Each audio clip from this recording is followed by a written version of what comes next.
बिस्मिल्लाहिर्रहमानिर्रहीम, अस्सलाम वालेकुम। मैं हूं वफाक नज़ीर। नाज़रीन, वैसे आज तो दिन भर बहुत सारी पॉलिटिकल डेवलपमेंट्स हैं, लेकिन चंद एक की तफसील मैं आपके सामने रखूंगा जो कि अहम खबरें हैं। एक तो जी सेनेट इलेक्शंस को लेकर इमरान खान साहब ने बड़ा फ़ैसला किया है। फिर IMF के साथ पाकिस्तान का तारफ़ी सेशन का आगाज़ हो गया मुज़ाकरात का। फिर पंजाब हुकूमत ने नवाज शरीफ को आला सिक्योरिटी देने का फ़ैसला किया। इन तमाम ख़बरों की तफसील से मैं आपको आगाह करूँगा, लेकिन उससे पहले मैं आपको बता देता हूँ सेनेट इलेक्शंस को लेकर इमरान खान साहब ने जो फ़ैसला किया है। गुज़िश्ता शब 190 मिलियन पाउंड केस में समाअत हुई। उस दौरान सहाफ़ियों को और बैरिस्टर गौहर अली ख़ान की इमरान खान से मुलाकात हुई।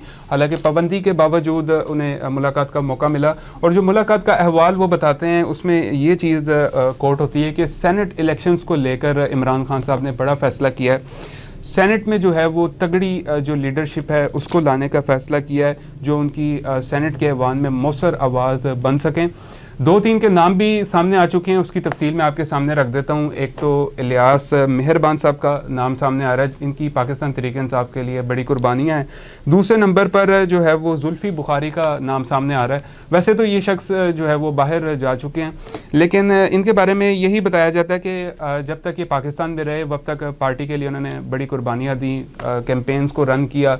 फिर उसके बाद बाहर इसलिए भी चले गए कि जिस तरीके से PTI के ख़िलाफ़ क्रैकडाउन किया गया, चूँकि ये इमरान खान साहब के साथ मुकदमात में मुतअद्दिद मुकदमात में नामज़द हैं, तो अगर ये बाहर ना जाते तो जिस तरीके से पाकिस्तान तहरीक-ए-इंसाफ के ख़िलाफ़ क्रैकडाउन हुआ, अगर ये भी उनके हत्थे चढ़ जाते तो फिर इमरान खान साहब जो है वो मुश्किल में आ सकते थे।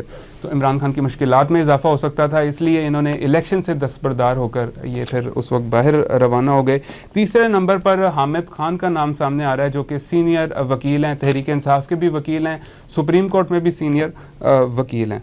इसके अलावा जी IMF और पाकिस्तान के दरमियान जो है वो मुज़ाकरात का आज तारफ़ी सेशन से आगाज़ हो गया है, जो 18 मार्च तक जारी रहेगा।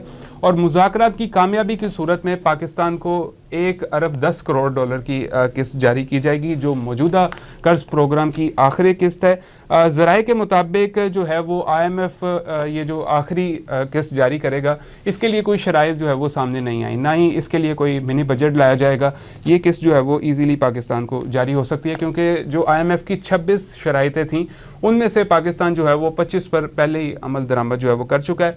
फिर उसके बाद ये कर्ज प्रोग्राम जब मुकम्मल हो जाएगा तो उसके बाद फिर जो मौजूदा वज़ीर ख़जाना है मोहम्मद औरंगज़ेब, वो IMF के साथ तवील मुद्दती जो प्रोग्राम है वो लेने के ख्वाह हैं। उसकी वजह यह है कि तवील मुद्दत का ये प्रोग्राम IMF के साथ करना चाहते हैं, ताकि मौशत जो है वो थोड़ी स्टेबिलिटी आए, इसमें वक्फे के साथ जो IMF की जो किस्तें हैं वो पाकिस्तान को मिलती रहें। और तकरीबन ये जो रकम बताई जा रही है वो तकरीबन 6 से 7 अरब डॉलर के दरमियान की रकम बताई जा रही है।